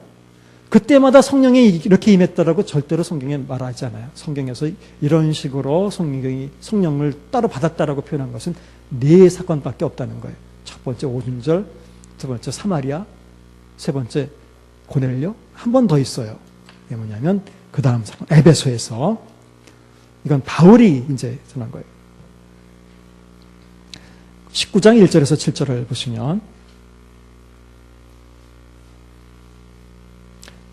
아볼로가 고린도에 있을 때 바울이 위치방을 다녀 에베소에 내려와 어떤 제자들을 만나니. 재밌어. 이걸 여기서 만난 사람은 또 제자들이야. 이건 완전히 독특한 또 새로운 어떤 그 사람들이나 제자들. 보통 그리스도인들은 사도행전에서는 형제들이라고 표현 또 나와요. 형제들. 그러니까 이게 제자들이라고 나오는데, 그럼 제자들이 무슨 제자들이냐 말이야. 그랬을 때 2절, 이럴 때 너희가 믿을 때에 성령을 받았느냐, 이렇게 물어봤다는 거예요. 이거 가지고 저는 실제로 뭐 어머니 따라서 순복음교회도 여러 번 다녀봤는데, 이 구절 가지고 그 설교하는 경우 들어봤어요. 그러니까 믿을 때 성령을 받았느냐, 이렇게 이제 물어보는 거예요. 그래서 그럼 성령을 받아야 된다, 똑같이 이렇게 지금. 그랬더니 우리는 성령이 계심을 듣지도 못하였노라. 바울이 이르되 그러면 너희가 무슨 침례를 받았느냐? 요한의 침례니라. 그랬더니 이제 바울이 쭉 얘기를 하면서 6절, 바울이 그들에게 안수함에 성령이 그들에게 임하심으로 방언도 하고 예언도 하니, 이렇게 나왔어요. 그러니까 여기서도 방언도 하고 예언도 했다. 어떻게 보면 언어로, 외국어로 얘기를 하기도 하고 또 예언도 자기네 말로 하기도 하고 어쨌든 했다는 거예요. 어쨌든 실제로 볼 때 사람들이 볼 수 있도록 성령이 임했고, 믿을 때 바로 성령이 임한 게 아니라 바울이 기도해 줄 때 성령이 임했다는 거예요. 그렇기 때문에 특히 이 구절을 가지고 너희가 믿을 때 성령이 임했는데, 성령이 임하는 표적은 방언하고 예언하고 하는 건데, 이런 얘기가 나오는데, 여기 보시면 이 사람들의 성격을 잘 알아야 돼. 제자들이 뭐냐, 여기 잘 읽어보시면 이 사람들은 성령이 있는지도 모르는 사람들, 그렇죠? 들어보지도 못했어요. 그럼 침례도 요한의 침례밖에는 모른다는 거예요, 그렇죠? 이거는 아마 요한의 제자들이었다라고 봐요. 침례 요한의 제자들. 쉽게 얘기하면 침례 요한은 알지만 예수님은 오히려 모르는 사람들이 잘, 예수에 대해서는 몰라요. 이 그리스도인들에게 믿을 때 성령 받았느냐 물어본 게 아니에요. 이 사람들은 아예 모르는 사람들이에요. 침례 요한을 따라다녔던 침례 요한의 제자였다고 이렇게 보는 거예요. 그래서 그런 독특한 그룹이 또 하나님을 처음으로 믿게 될 때 성령이 있는지도 조차도 모르는 사람들 아니에요. 그들에게 성령이 있다는 것도 가르쳐주고, 또 요한의 제자들에게도 그들이 믿을 때 똑같은 계속이 된다는 걸 보여주기 위해서 이때 성령이 임해서 똑같은 또 표적이 일어납니다. 하지만 그 이외에 바울이 그 이후에도 전도하러 많이 다니고 교회를 많이 만들고 그래서도 한 번도 이런 식으로 나중에 가서 기도했더니 성령이 임했다 이렇게 나온 적은 없어요. 딱 성경에 4사건은 다 쉽게 얘기하자면 어떤 것들을 대표할 수 있는 어떤 특별한 단체나 종족이나 어떤 그룹들을 대표할 수 있는 최초의 케이스들이라고 이렇게 볼 수 있는 거예요. 그러니까 이해가 되시죠? 네, 그러니까 바로 그런 의미에서. 그리고 또 이런 걸 볼 때 이제 단순히 그런 성령 입장에서 보는 것도 중요하지만, 이게 하나님이 정말 이게 기독교가 이제 유대인에게서 나와서 이방인들에게 퍼져서 그것이 하나의 줄기가 되게 하기 위해서 하느님께서 참 배려를 많이 하셨구나라는 걸 여러분들이 느끼실 거예요. 이렇게 안 했으면 제가 말씀드린 대로 아마 현대에는 사마리아 계통의 기독교, 그렇죠? 이방인 계통의 기독교, 또 무슨 뭐 다른 뭐 요한의 제자였던 제자들 그룹에서 나온 또 무슨 기독교 이러면서 아마 여러 종파로 나눠졌을 가능성이 굉장히 많아요. 그럼에도 불구하고 하나님께서 이렇게 이런 그 성령을 그들이 보는 데에서 사도들의 입회하에 공식적으로 똑같이 임하게 함으로써 그들에게 이것들이 모두가 다 하나의 동질한 기독교라는 걸 이렇게 보여주는 그런 장면을 이렇게 볼 수 있습니다. 그런데 이렇게 했음에도 불구하고 그 다음에 이제 또 문제가 생기는 게 있어요. 아무리 머리로서는 똑같은 기독교라고 인정하고 싶어도 그게 실제로 잘 안 되는 거예요, 유대인 입장에서. 그래서 이제 그 다음에는 무슨 문제가 생기냐면 자꾸 바울이 이방 기독교를 선교하고 돌아다니고 나면 그걸 못 참겠는 사람이 있어요. 당연히 자기네들이 기준인데 이방인들은 율법을 안 지키잖아요. 하나도. 먹는 것도 다 먹잖아요. 아무거나. 그렇잖아요. 그걸 못 보겠는 거예요. 이 사람들은. 그래도 자기네들이 기준인 거예요. 그래서 가서 자꾸 그렇게 해서는 안 된다. 율법도 지켜야 너희들이 구원받는다. 이제 이런 문제를 자꾸 또 일으킵니다. 이것이 정리되려면 굉장히 오랜 시간이 걸리는 거예요. 그 바울 서신에도 그렇고 사도행전에도 그렇고 이제 그런 거에 대한 문제가 또 계속 등장을 합니다. 자, 이제 이 문제를 종합해 볼게요. 여기 나온 대로. 자, 성령은 믿을 때 바로 받지 않았고 사도들의 입회하에 받았다라는 것이 이제 액면적으로 그대로 보면 할 수 있어요. 근데 그 이유를 알 수 있으시겠죠. 사도들이 입회하에 받아야만 인정이 될 수 있기 때문에 그런 거예요. 너무 당연한 거예요. 그 다음에 두 번째, 성령을 사람들이 알 수 있는 방법, 형태, 결과로 받았다. 다 눈에 보이고 다 그렇게 했단 말이에요. 근데 오순절 성령은 아까 그런 이유 때문에 이렇게 가시적 가청적으로 받았다고 했다면 나머지 세 번의 성령 받는 것도 똑같이 이런 형태로 똑같이 받지 않으면 차별이기 때문에 이렇게 내릴 수밖에 없었다는 거예요. 너무 당연하다는 거예요. 똑같이 다. 또 세 번째, 주로 방언이 따랐다. 이게 특징이다. 여기서 말하는 방언이라는 건 언어, 글로사가 따랐다. 하지만 여기서 언어는 자꾸 강조하지만 알아들을 수 있는 일종의 지방 언어, 지역 언어였었다라는 것을 분명히 여러분들이 이해하셔야 됩니다. 이것은 아마 요엘의 예언에 의한 것이지 않겠느냐. 그 다음에 네 번째, 하지만 이와 같이 성령이 임하신 경우는 위에 4경우뿐이며 사도행전에 나타난 훨씬 더 많은 경우에 사람이 믿을 때 이제 이방인 대표로 고넬료가 처음에 이렇게 믿었기 때문에 그 이후에 이방인들에게 항상 그때마다 베드로가 가서 무슨 안수해서 성령님 이렇게 안 했어요. 그 다음부터는 그냥 임하는 거예요.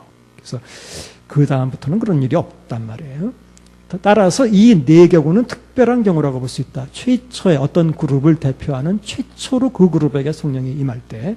6번째, 이들은 최초로 그리스도인으로서 공인되는 것과 관련이 있다. 예루살렘의 오순절 때는 최초로 인류에게 또는 유대인에게 임하신 사건이고, 사마리아는 최초로 사마리아 사람에게 임하신 사건이고, 가이사랴는 최초에게 이방인에게 임하신 사건이고, 에베소는 최초로 요한의 제자에게 임하신 사건이고, 이런 대표성이 있다는 말입니다. 7번째, 이들이 대표적으로 모두 동일한 형태와 방법, 결과로 성령을 받았다는 것은 곧 중요한 것은 이들의 그리스도 신앙이 모두 완전히 동질의 또는 동급의 동일한 운동이라는 것을 확인시켜주는 것이다. 8번째, 이들은 이처럼 처음 성령을 받은 대표자로서 공증을 받았으므로 이후에 다른 사람들은 이처럼 성령을 받을 필요가 없다라고 하는 게 이제 그 결론이에요. 그래서 이런 것을 말씀드린 이유는 다시 말씀드리지만 자꾸 이제 여기서 그런 후속교리가 나오기 때문에 그래요. 내가 믿을 때 성령을 받았느냐 이런 그 질문을 하고 봐라 성경에도 지금 한 번도 아니고 4번이나 사도들이 가서 이렇게 하니까 그때야 성령을 받는 장면이 4번이나 나오지 않느냐 이렇게 여러분들이 만일 사람들이 문제를 제기한다면 이제 이렇게 좀 차근차근하게 여러분들이 잘 디펜스를 할 수 있도록 설명을 할 수 있도록 해주시면 좋겠습니다. 자, 한 10분 쉬었다가 하겠습니다. 3쪽에 이제 또 하나의 표가 있는데 거기서 이제 다시 한번 정리를 간단하게 해보죠. 자, 이렇게 볼 때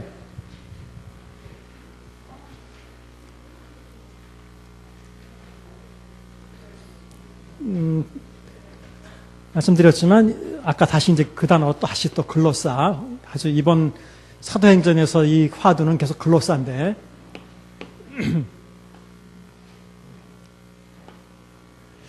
자, 이렇게 이런 면에서 볼 때 사도행전의 이 글로사라는 단어, 뭐 혀라고 사용되는 단어 의미 말고 언어라는 의미로 사용됐을 때 이건 아주 뭐 너무 명확하게 이건 디알렉토스를 가리키는 말이다.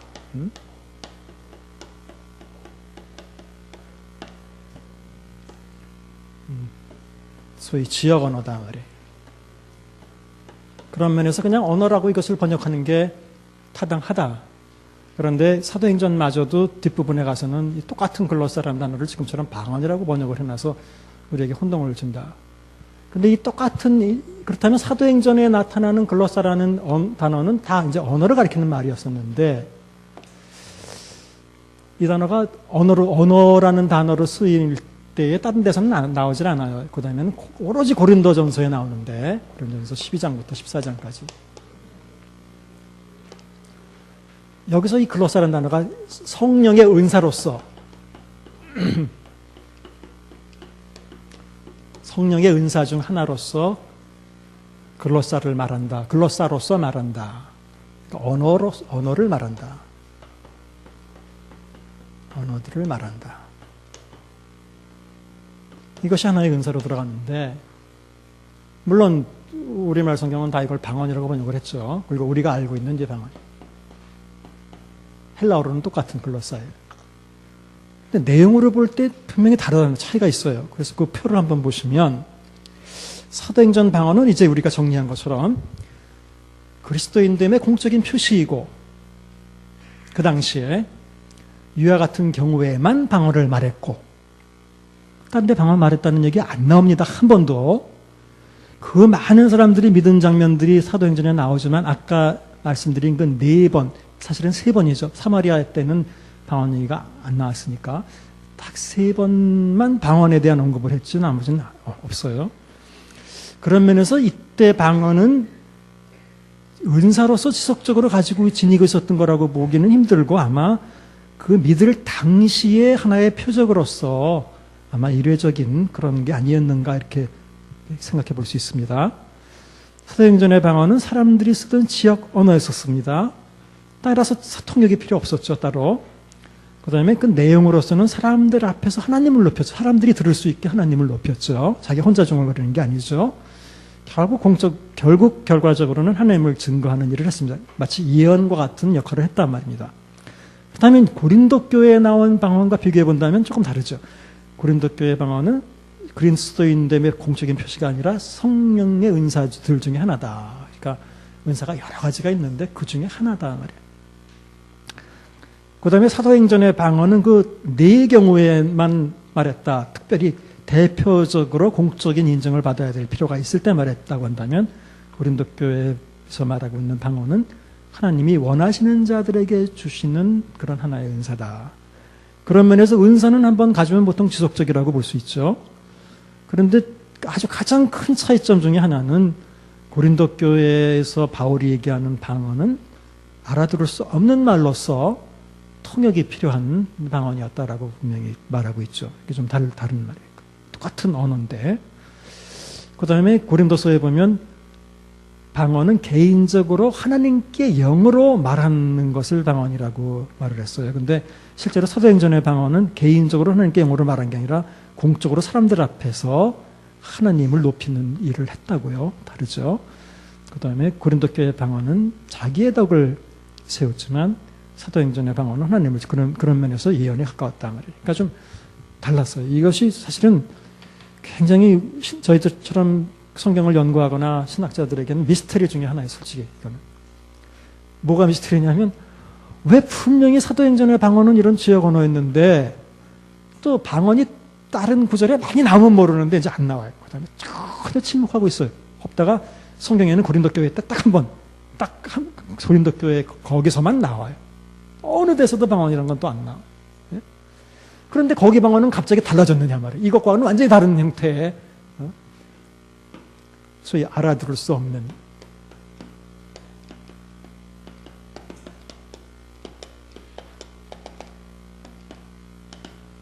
이게 왜 이렇게 바뀌었는지 이거는 진짜 아무도 몰라요. 이것은 성경이 말하지 않기 때문에 몰라요. 하지만 중요한 것은 일단 고린도 교회에서 알아들을 수 없는 이런 말을 하는 것도 바울은 이것을 은사 중에 하나라고 분명히 또 은사들 중에 하나라고 표현을 했어요. 그러니까 이제 이 문제는 고린도 교회 문제는 우리가 고린도서 할 때 다루게 될 겁니다. 또 조금 더 어쨌든 우리는 지금 현재로서는 사도행전의 그 방언의 의미라든지 방언의 성격이라든지 그것만 좀 집중해서 여러분들이 이해하시면 되겠습니다. 자, 이렇게 놓고 이제 그 다음에 우리 다시 교재로 좀 돌아가서 남은 시간을 이제 또 하나의 조금 중요한 주제. 자, 일단 그러면 우리 교재 46쪽에 우리가 해석 문제 두 번째를 하고 있었죠. 그것을 그냥 읽어볼게요, 제가. 예를 들어 오순절에 성령이 임하신 사건은 사람들에게 최초로 성령이 임하신 사건으로서 이때 성령은 모든 사람들에게 가시적이며 가청적으로 임했으며 또한 방언을 하는 현상이 뒤따랐다. 이것은 최초의 성령 강림 사건이라는 점에서 모든 사람이 이해하며 알 수 있는 방법으로 성령이 강림하는 것이 필요했을 것이다. 사실상 교회 시대에 있어서 바울은 이러한 방법으로 성령이 임하시는 것에 대해서 아무런 언급도 하지 않는다. 바울의 편지가 그렇게 여러 가지가 있어도 너희들이 성령 받을 때 이런 식으로 받아야 된다라고 한 번도 말한 적이 없습니다.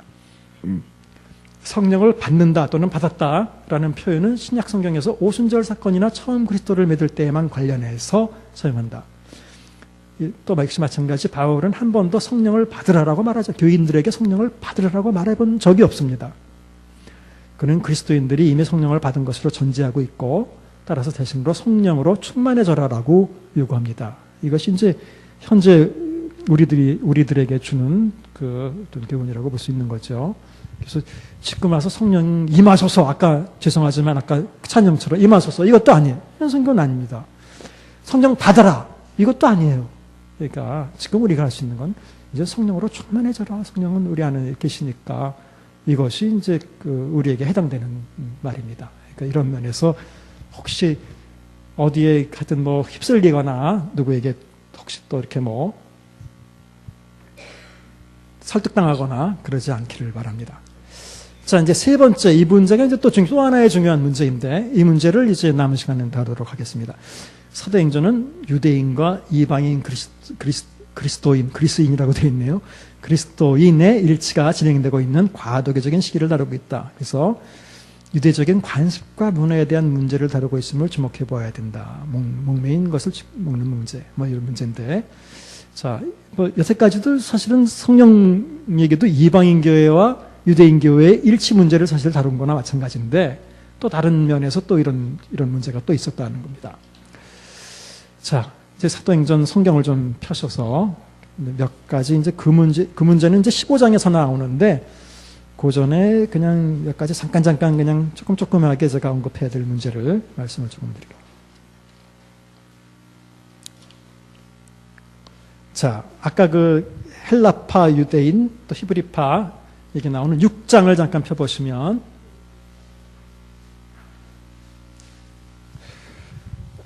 사실은 이 6장에 그때 제자가 많아졌는데 헬라파 이렇게 표현을 하면 히브리파 헬라파 그러면 뭔가 진짜 파별로 나눠져서 이렇게 뭐 있었던 걸로 생각하실 수도 있는데 그렇진 않아요. 그냥 헬라계의 유대인들 그렇게 표현하는 게 더 좋겠어요.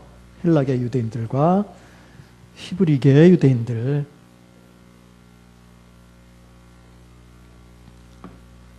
그런데 헬라계의 과부들, 일단 거기서 볼 수 있는 것 중에 하나는 초대교회가 생긴 지 얼마 되지도 않았는데 벌써부터 이들은 교회 입장에서 어떤 일들을 하고 있었다. 이건 유대인들이 사실 계속 원래부터 하고 있던 일들이에요. 우리 자선행위, 구제라고 하는 자선행위를 하고 있었다. 그것도 교회 차원에서 하고 있었다. 대단하죠. 초대교회. 우리는 뭐 물건을 서로 나눠 쓰고 이런 것들은 많이 얘기를 하는데 초대교회 생긴 지 얼마 안 돼서부터 벌써 과부와 고아를 돌아보는 거는 유대교회에서도 굉장히 중요한 그 경건의 덕목 중에 하나였었거든요. 그것도. 그래서 과부를 돌아보는 일을 하고 있었다. 근데 이제 문제가 아무래도 이게 물론 손이 안으로 굽는다고 히브리계 사람들이 이걸 담당을 하니까 자기네 쪽만 이렇게 했을 수도 있고 이건 몇 가지로 해석이 가능해요. 사실은 이제 언어 소통에 문제가 있기 때문에 자꾸 헬라 계통의 그 과부들이 또 제외된 건 아닌가, 뭐 이런 해석도 있어요. 어쨌든 간에 헬라 계통의 과부들이 자꾸 제외됐어요. 근데 여기 이제 구제라고 표현되어 있는데, 여기 구제라고 표현된 단어는 구제가 아니고 디아코니아라는 단어예요.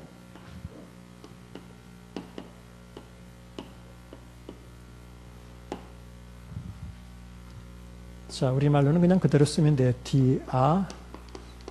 디아코니아. 원래 구제란 단어가 아니에요, 그게.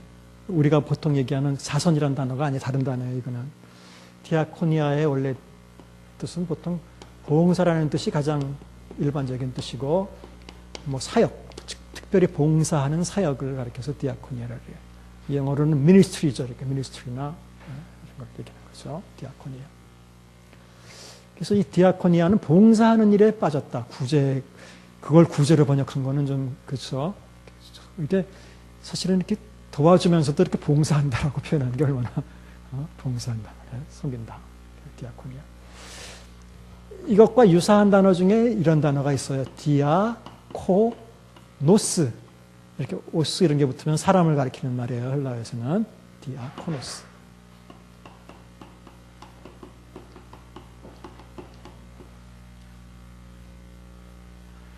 디아코노스는 사람을 가리키는 말이라니까 사실은 봉사자 이런 뜻이기 때문에 이게 사실은 주로 하인, 식탁 와서 도와주고 하는 하인을 얘기하는 거예요.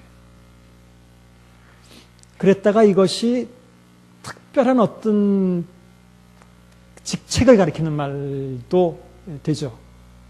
이게 이제 집사라는 뜻이 되는 거죠. 집사. 디컨이라는 말이 여기서 나온 거예요. 디아코노스. 디아코노스. 원래는 하인이라는 뜻이에요.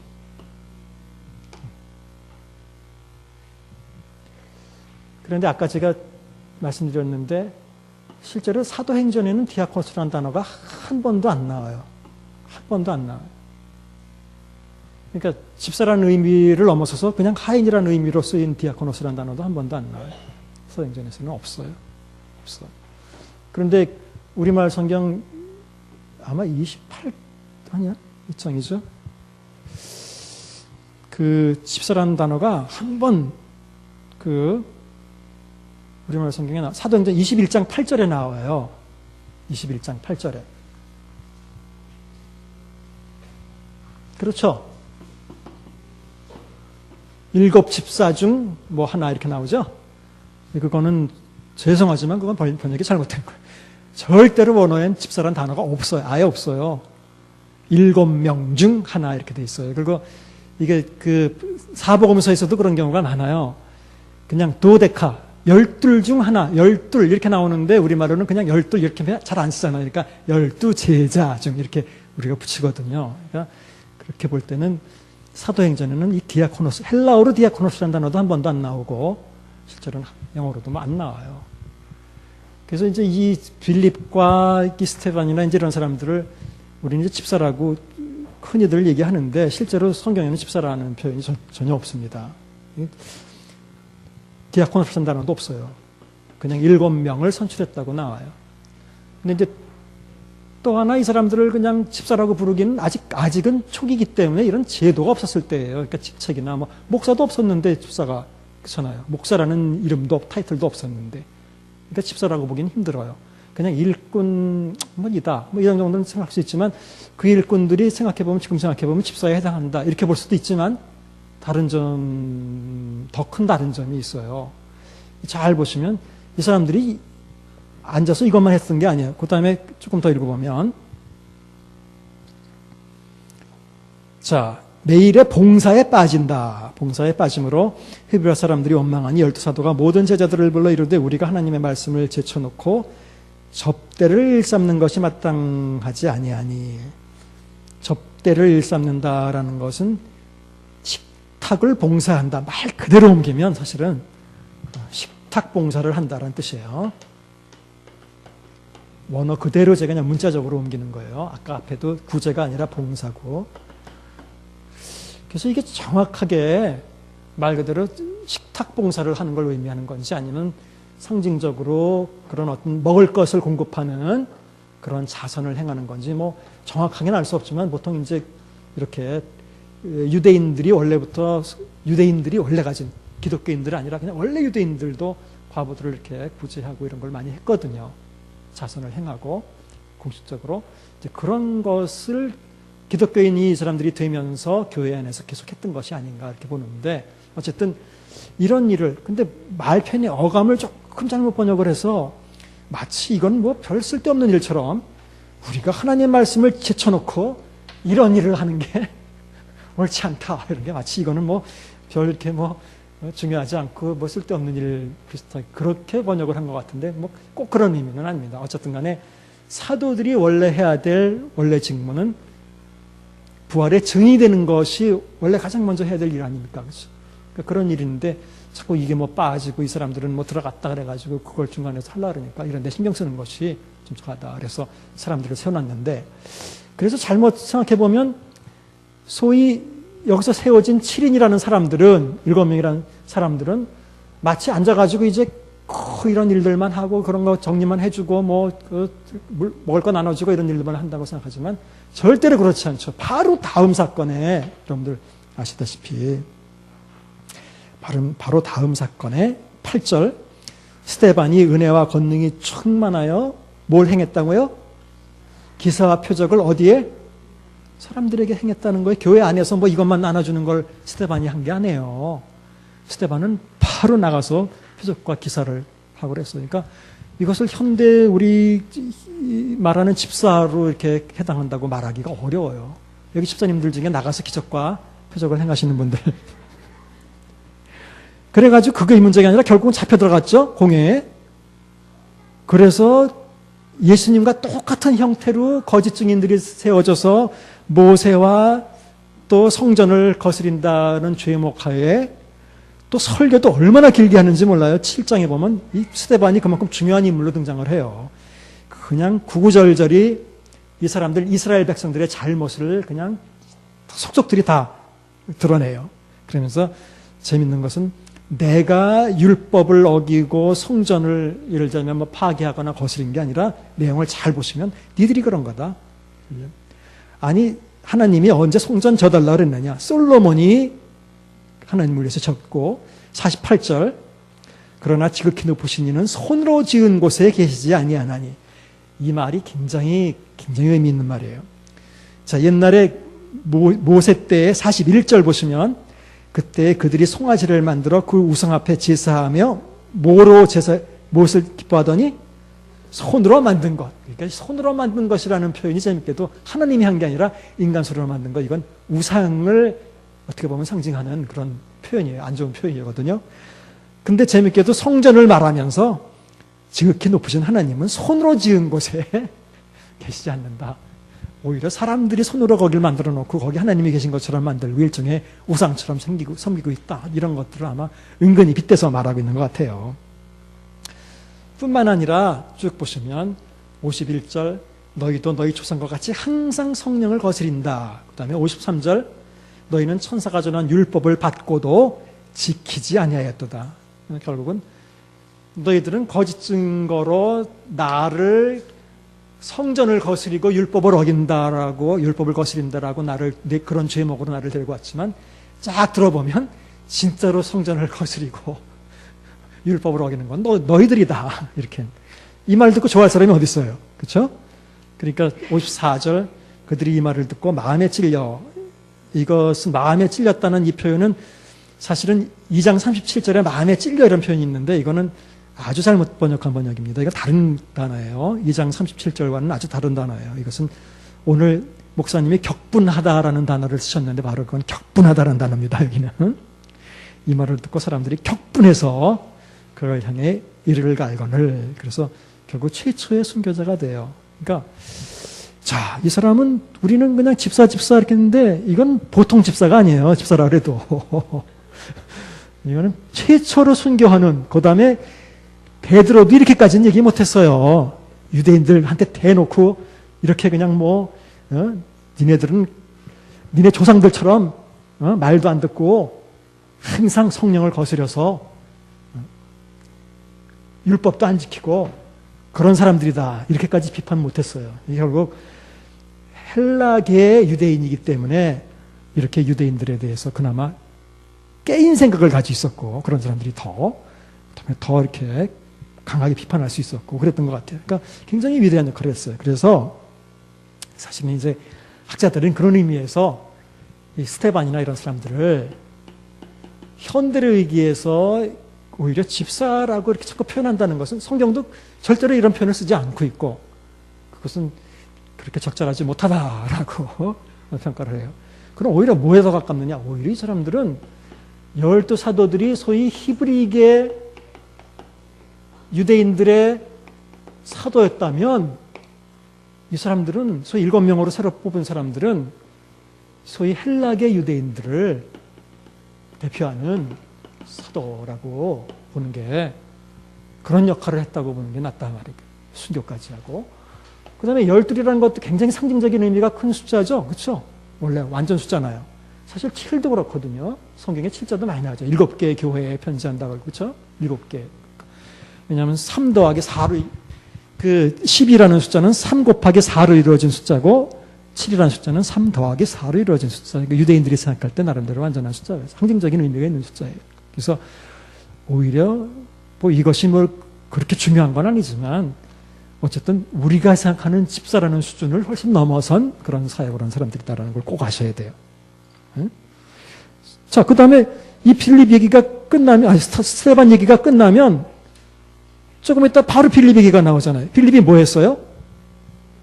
최초로 그 사마리아는 누구도 안 가려고 하는 데인데 그 최초로 사마리아 가서 전도한 사람이잖아요. 그 유대한 사람이 됐잖아요.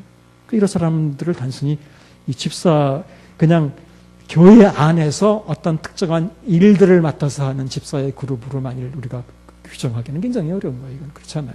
바로 나가서 전도하고 순교하고 이런 사람들이었기 때문에 오히려 더 이 사람들이 헬라 계통의 유대인들이었기 때문에 더 깨어 있을 수 있는, 더 이렇게 열려 있을 수 있는 그런 여지가 많았다라고 이렇게 볼 수 있습니다. 그래서 그 부분을 조금 짚고 넘어가고 자, 그 다음에 이제 쭉 넘어가 보죠.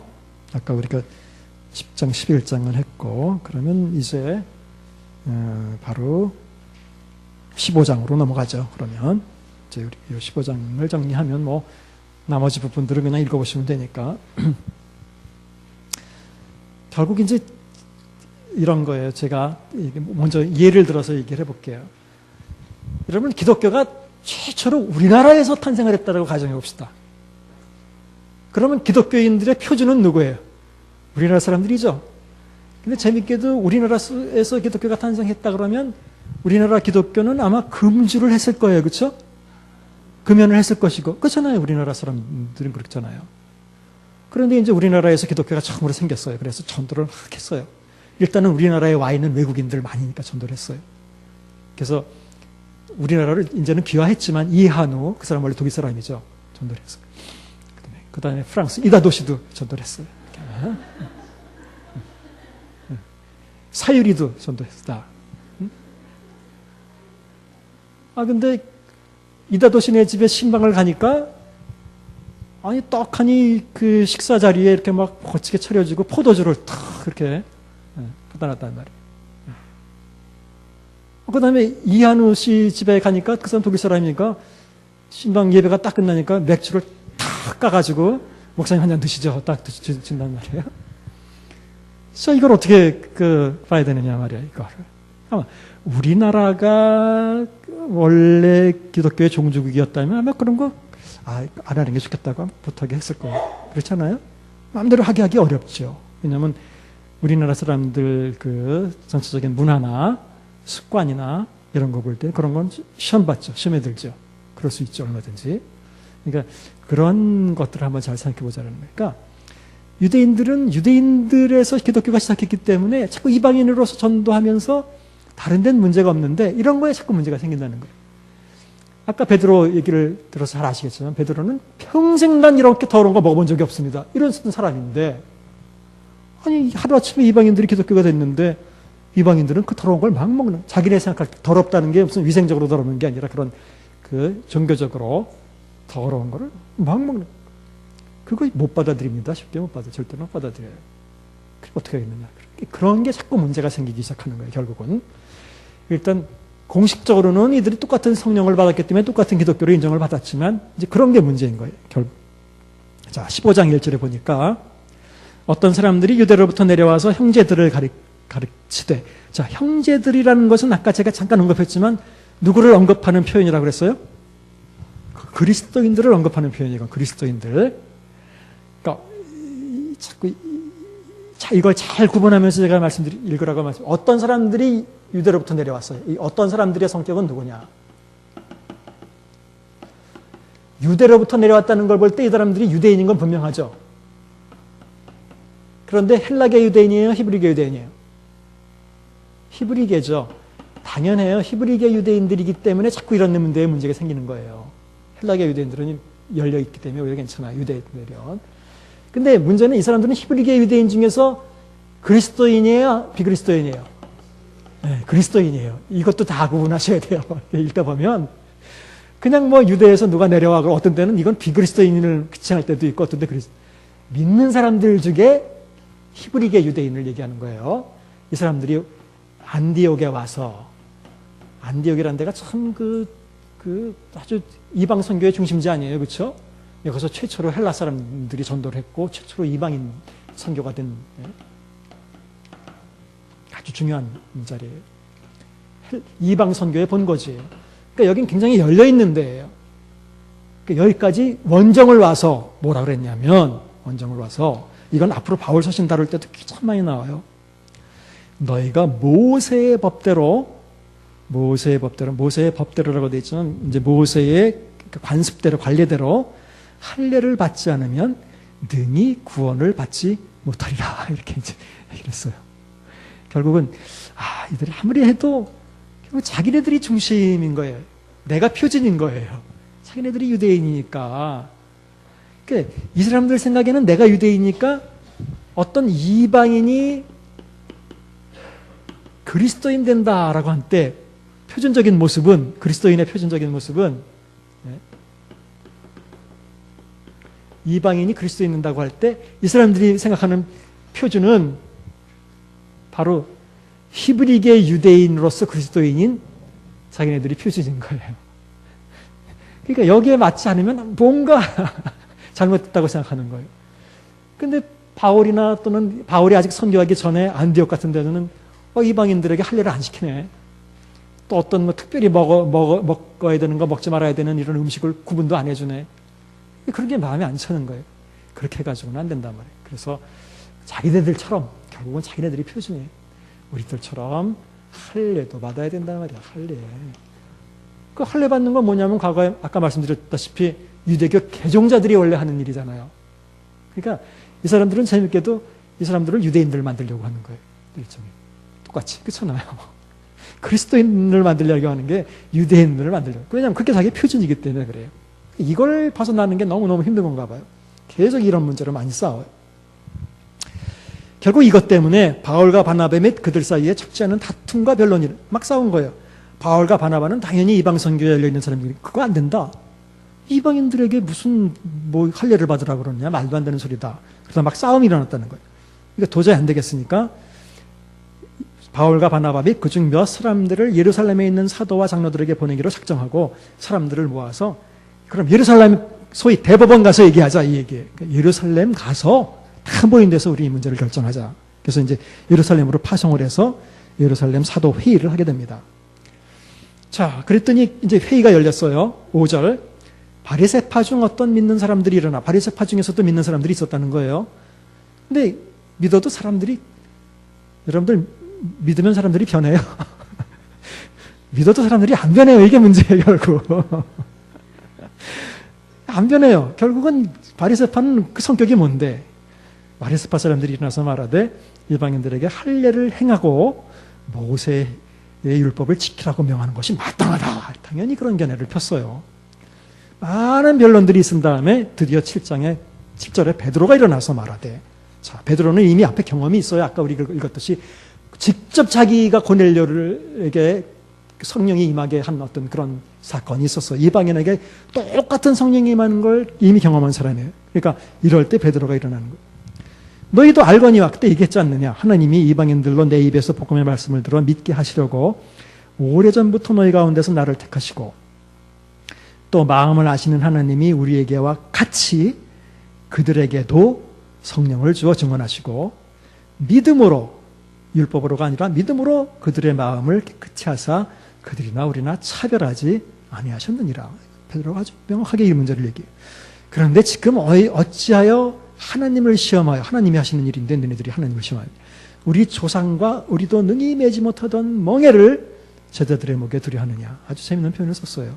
결국 잘 생각해봐라. 우리 조상이나 너나 우리나 나나 유대인으로서 살면서 실제로 율법을 제대로 지켜본 적이 있느냐. 우리 스스로는. 우리도 제대로 못했던 멍에라는 표현을 쓰는 게 재밌죠. 이건 진짜 멍에다. 하나의 짐이다 말이니까. 내 멍에를 메고 나에게서 배우라 예수님이 그러셨죠. 제자의 목에 들어 하느냐. 그러나 우리는 그들이 우리와 동일하게 자기도 마찬가지고 유대인도 마찬가지고 주 예수의 은혜로 구원을 받는 줄을 믿노라. 이게 정말 멋진 선언이에요. 이것이 어떻게 보면 복음의 핵심이에요. 예수님의 은혜로 곧는다. 그래서 베드로가 이런 말을 하니까 감히 따르는 사람들이 이제 대적을 하기가 힘들고 결국은 야고보가 일어나서 구약을 인용하면서 이제 결론을 내려줍니다.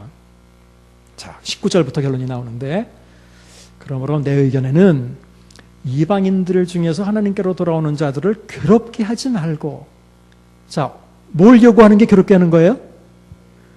율법, 할례를 행하고 율법을 지키라고 요구하는 것은 그건 괴롭히는 일이다. 이거는 못할 짓이다. 괴롭히는 일이다. 좋은 일이 아니다. 그거는. 다만 우상에 더러운 것과 음행과 목매어 죽인 것과 피를 멀리하라고 편지하는 것이 옳으니.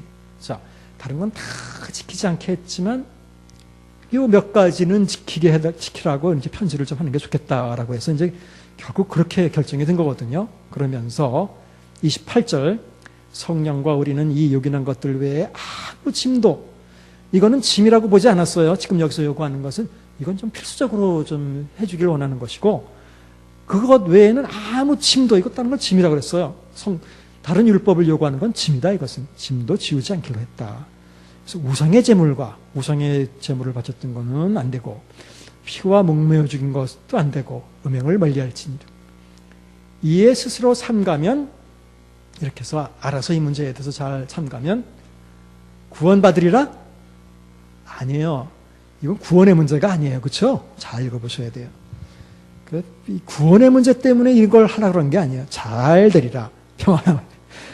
그러니까 서로 잘 되기 위해서 이런 문제를 제기했어요. 어쨌든 자 이런 이제 문제를 제기했는데 뭐 음행을 피하라는 것과 우상 제물을 뭐 피하라는 것 이건 뭐 이해를 하겠는데 먹는 것에 대한 문제가 나왔단 말이에요. 우상 피와 목매어 죽인 것 같은 의미예요. 이것은 피와 목매어 죽인 것을 먹지 말라. 옛날에 우리 보신탕 옛날에는 목매어서 했죠.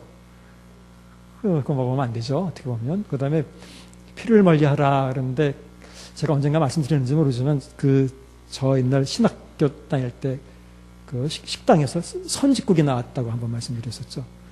그랬더니 수업 시간에 들어가니까 그때 신약 교수님이었었는데 구약 교수님도 아니고 노발대발하는 거예요. 도대체 신학교에서 선짓국을 내다니. 왜냐하면 이건 신약 성경에 있는 거잖아요.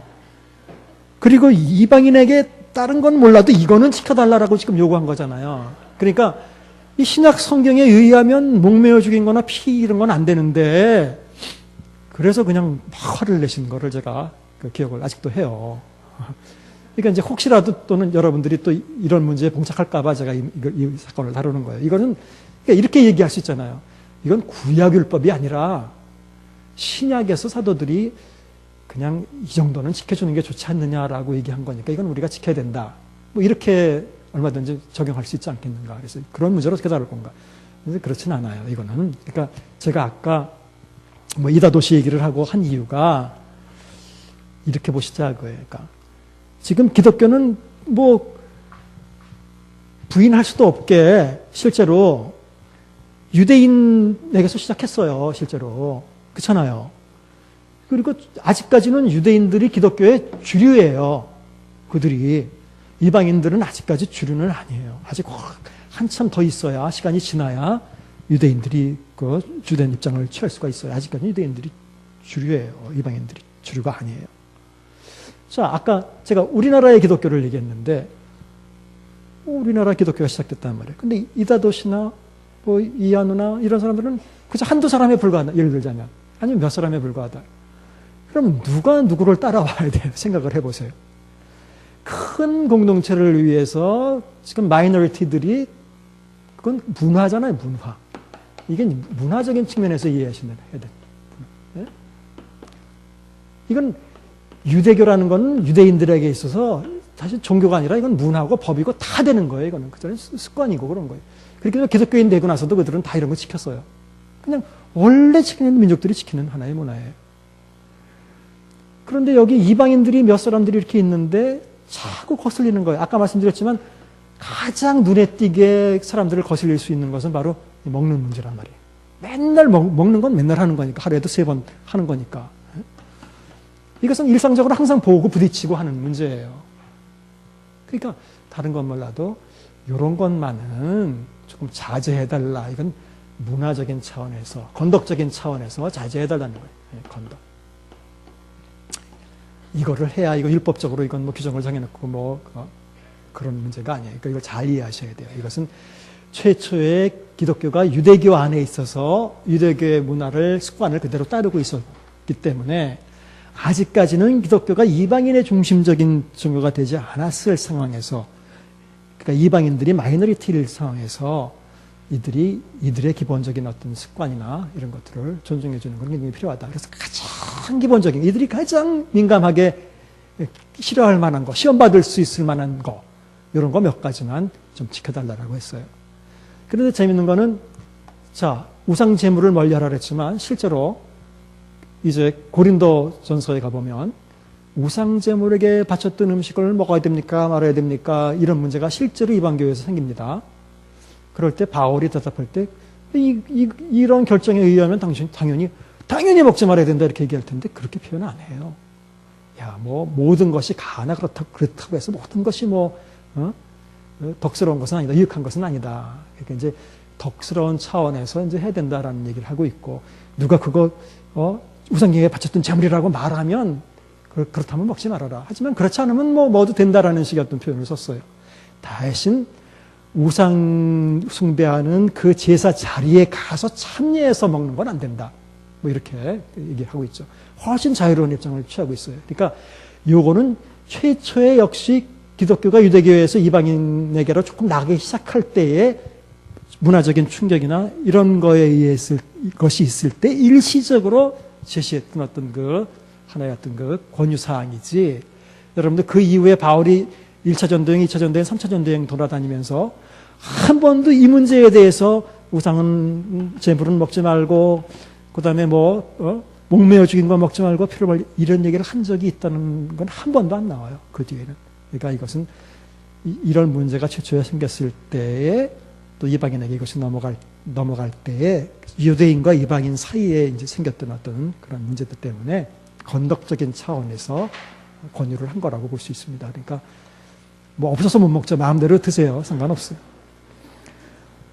하나님이 깨끗하게 만든 것을 여러분들이 속되다고 하지 마시고 열심히 드시고 열심히 하나님 일 많이 하시는 게 좋아요. 그러니까 이건 성경 해석적인 어떤 문제. 어쨌든 사도행전은 이처럼 이제 쭉 보시면 기독교가 유대인에게 시작해서 사마리아를 거쳐서 이방인으로 넘어가면서 어떤 여러 가지 일들을 겪었죠.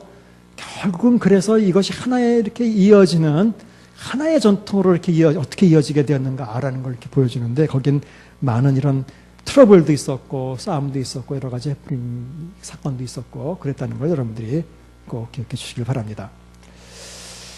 자, 뭐 그렇다면 이제 뭐 사도행전의 내용은 뭐 쭉 보시면 그 뒤에는 다 전도 여행 다니는 내용이고, 47쪽의 특징과 강조, 선교, 또 두 번째 예루살렘 중심, 이건 누가복음 할 때도 잠깐 말씀드렸어요. 누가복음이 예루살렘 중심이었죠.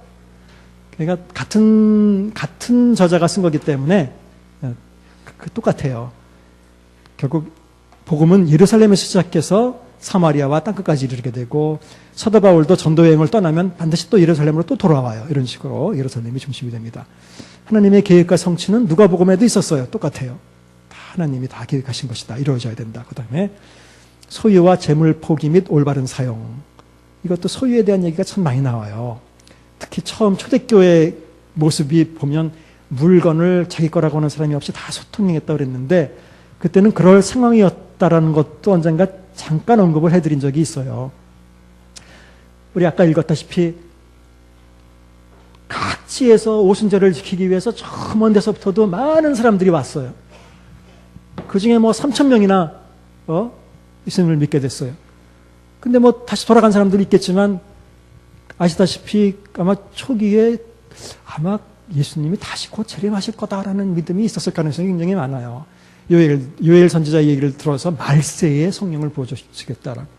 또 주께서 이스라엘 왕국을 회복하심이 이때니까 이렇게 물어본 여러 가지 정황들을 볼 때, 그러니까 이 사람들이 돌아가지 않고 그냥 예루살렘에 모여서, 여기저기 모여서 계속 매일 모였잖아요. 매일 모였다 그래서. 매일 모여서 떡 떼고 난리가 났어요. 근데 그것이 사실은 바람직한 건 아니었어요. 죄송하지만. 나중에 보면. 왜냐하면 예수님은 제자들에게 오직 성령이 너희에게 임하시면 너희가 권능을 받고 어떻게 해야 된다 그랬어요?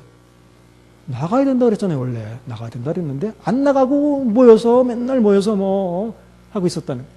결국은 어떻게 돼서 나갔어요? 핍박이 와서 나갔죠.